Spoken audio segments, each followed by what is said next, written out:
Teman-teman, umbi porang ketika tumbuh, itu akan tumbuh batang, ada yang 1 batang, ada yang 2 batang, ada yang 3, bahkan ada yang sampai 6 batang. Nah, contoh di depan ini ada pohon porang, ini tumbuhnya sebanyak 2 batang. Dan ternyata pertumbuhan batang ini, banyaknya batang ini mempengaruhi pada besarnya umbi nantinya.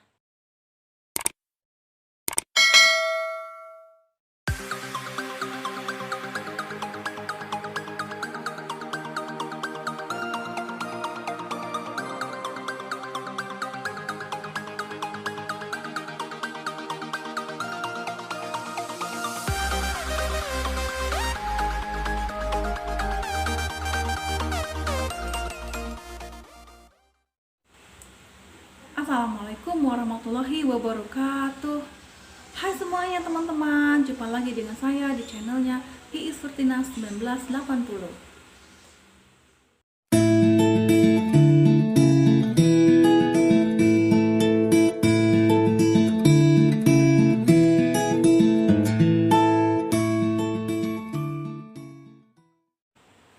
Di depan saya ini sudah ada 2 macam porang.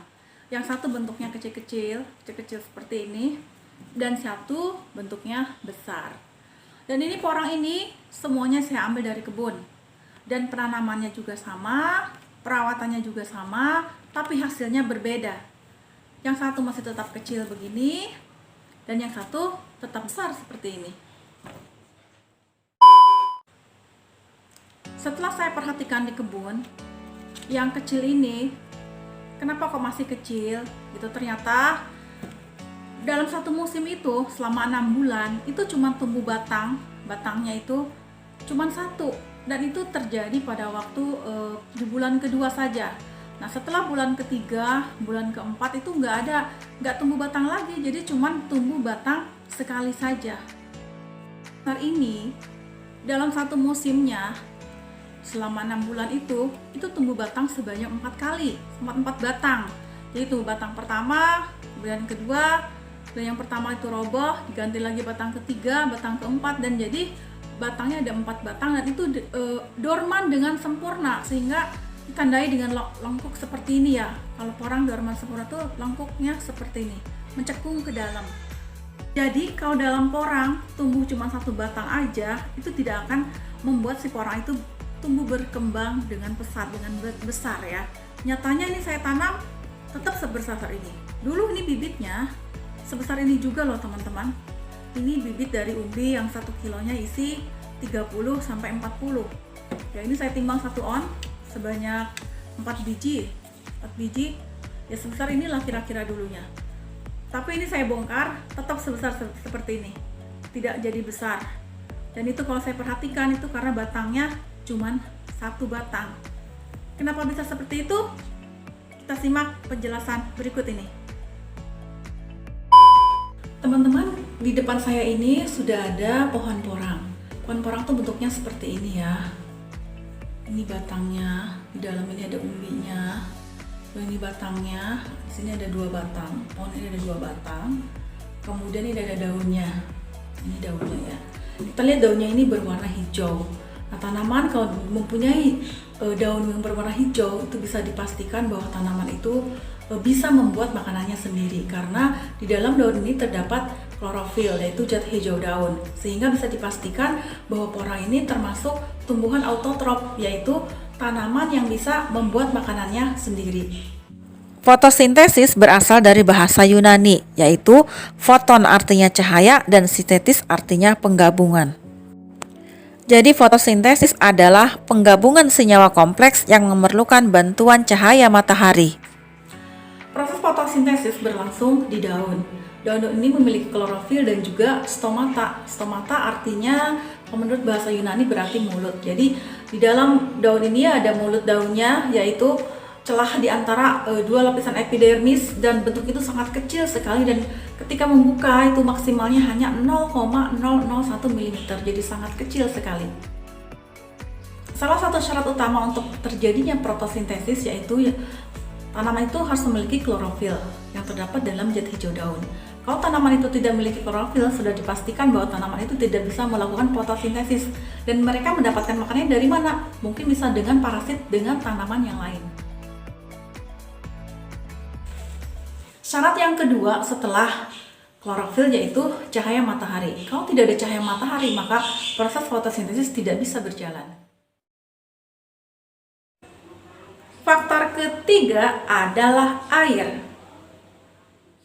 Akar menyerap air di dalam tanah.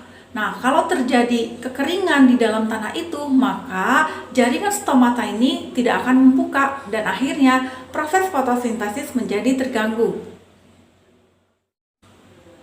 Faktor keempat adalah CO2 atau karbon dioksida. CO2 atau karbon dioksida didapat tumbuhan dari sisa respirasi manusia dan hewan. Banyak CO2 yang diserap oleh stomata daun, maka akan semakin sering terjadi fotosintesis.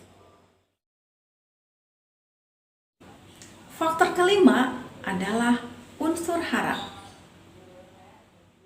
Unsur hara yang berupa mineral dan bahan organik yang didapat tanaman dari dalam tanah, yaitu berupa ion magnesium dan juga nitrogen yang diperlukan untuk pembentukan klorofil.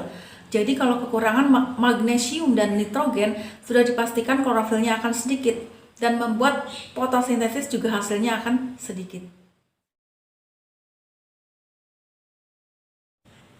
Dan yang syarat yang keenam adalah suhu. Suhu udara yang tinggi akan membuat stomata daun akan menutup. Karena stomata daun adalah berupa sel dan kalau ketika suhunya terlalu tinggi dia akan rusak dan akan menutup. Dan kalau suhunya terlalu rendah, itu air yang di dalam akar tanaman itu tidak bisa beku dan tidak bisa naik ke atas sehingga tidak terjadi fotosintesis. 5 minutes later.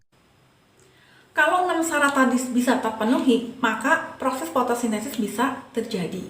Jadi, akar membawa air di dalam tanah dan juga unsur hara, kemudian dibawa naik ke batang, kemudian sampai ke daun, dan di dalam daun ini diserap oleh stomata daun, CO2, karbon dioksida diserap oleh daun dan juga sinar matahari, dan kemudian terjadilah fotosintesis. Setelah itu dihasilkanlah O2 dan juga karbohidrat. O2-nya dilepaskan langsung ke udara dan kemudian oleh manusia dimanfaatkan untuk oksigen sebagai udara yang sejuk yang segar, dan kemudian karbohidratnya diserap lagi oleh tanaman, dibawa lagi ke batang, kemudian ke akar dan menjadi sumber energinya, menjadi makanannya tanaman. Di dalam setiap daun melakukan fotosintesis, dengan banyaknya daun akan melakukan fotosintesis yang banyak dan hasilnya akan menghasilkan makanan untuk tanaman ini juga banyak. Jadi kalau batangnya lebih banyak, otomatis makanan yang dihasilkan porang ini juga akan lebih banyak. Tapi kalau batangnya itu cuma satu batang, jadi si porang itu mendapatkan asupan makanan cuma dari satu batang aja, jadi jumlahnya sedikit dan itu bisa menghambat pertumbuhan si porangnya sendiri. Seperti itulah teman-teman, kenapa umbi porangnya ini kok kecil dan yang ini bisa besar. Itu berpengaruh dari jumlah batangnya dalam melakukan fotosintesis. Semakin banyak batang yang tumbuh kemudian banyak melakukan fotosintesis, maka semakin banyak pula zat makanan yang dihasilkan untuk perkembangan porang ini, sehingga bisa membuat perkembangan porang akan semakin besar. Sementara yang batangnya cuma satu kali pertumbuhan, maka porangnya pun akan kecil, tidak mengalami pertumbuhan yang banyak. Terima kasih teman-teman sudah menonton video saya.